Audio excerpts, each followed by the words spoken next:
Hey, it's Ryan, and I'm in the capital city of Chile, Santiago. Come along as I show you some of the most interesting things to do on a short trip to Santiago.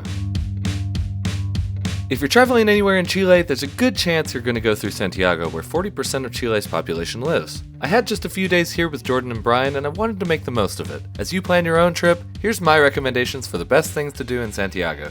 Moving through Santiago is easy with a well-connected metro and bus system. Your BIP card allows up to 2 transfers between metros and/or buses included on the same ride fare, which was quite useful. The cost of your ticket only depends on when you first tap into the system, and costs more during rush hour times. We also had no problems walking around while using general caution, but Ubers are plenty available in the city. I always love browsing local merchants for souvenirs, and there are plenty of places to do so, but I preferred the Centro Artesanal Santa Lucía, which had tons of small storefronts. There are lots of options for anything you might want, and most things we looked at had prices listed on them, but were still reasonably priced. This is a surprising change, since I'm used to having to haggle while traveling. I also love trying the food everywhere I travel, so I was excited to taste some local Chilean cuisine. And with how much coastline is in Chile, we enjoyed a wide selection of seafood, including clams, scallops, mussels, oysters, ceviche, Chilean king crab, and Chilean sea bass, which were all fabulous, and I highly recommend. We also had steaks, which came out sizzling and were juicy and delicious as well. And if you really like mayo, which I do not, a common must-try is the completo, which is mostly a dressed-up hot dog.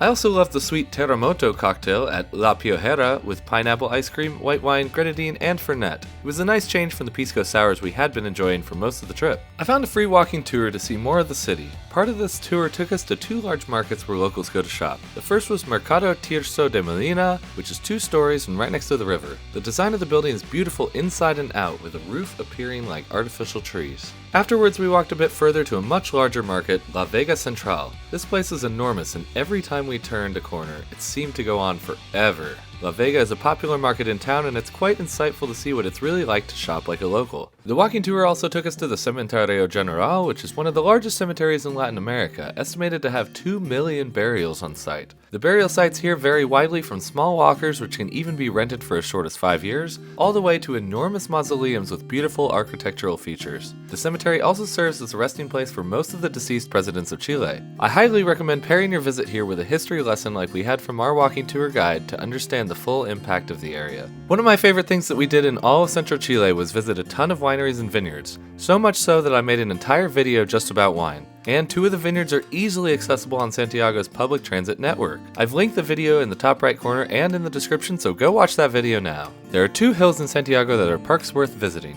The first is Cerro San Cristóbal, and it's located in the Azotea Historic District of Santiago and rises 69 meters over the surrounding area. This park is free to visit, and there are so many nooks and crannies to explore. You'll find things like the Neptune Fountain, cannons on castle-like forts, monuments, a church, gardens, and a fantastic but crowded lookout over the city at the top. And of course, plenty of stairs and steep paths connecting it all. There's plenty to explore, and it's all free, so make sure Cerro Santa Lucía makes it on your itinerary. My last stop in Santiago is Cerro San Cristóbal, and this hill is much larger than Cerro Santa Lucía and much taller, with 280 meters of prominence above the surroundings. Again, this park is free to visit if you walk the trails, but since it is much taller and harder to hike, there are a few paid options to get closer to the top. We chose the funicular to get to the top and combined our ticket with the gondola to get back down, but buses are also an option, and you can combine any of these with each other however you want. But I strongly advise you to scan the QR codes when you arrive at the bottom and buy your tickets online with your phone. This allows you to skip a horrendous line. And the prices are reasonable, with the round trip up and down costing only 8,400 Chilean pesos each. One thing we were recommended to try here is the mote con juicio, which is a sweet drink with peaches, sugar, cinnamon, and husked wheat berries at the bottom. Worth a try, but not my favorite, so I'd recommend splitting one with your friends at least. But it was nice to enjoy it with a great view of the city.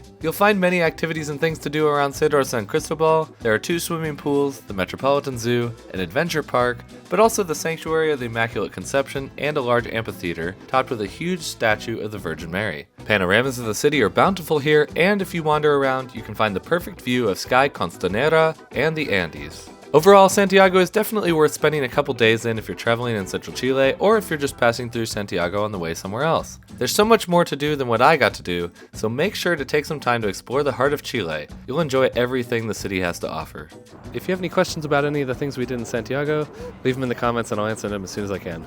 In the next video, we're headed out to the western United States for a huge event that you've probably heard of. Hope to see you there. Adios.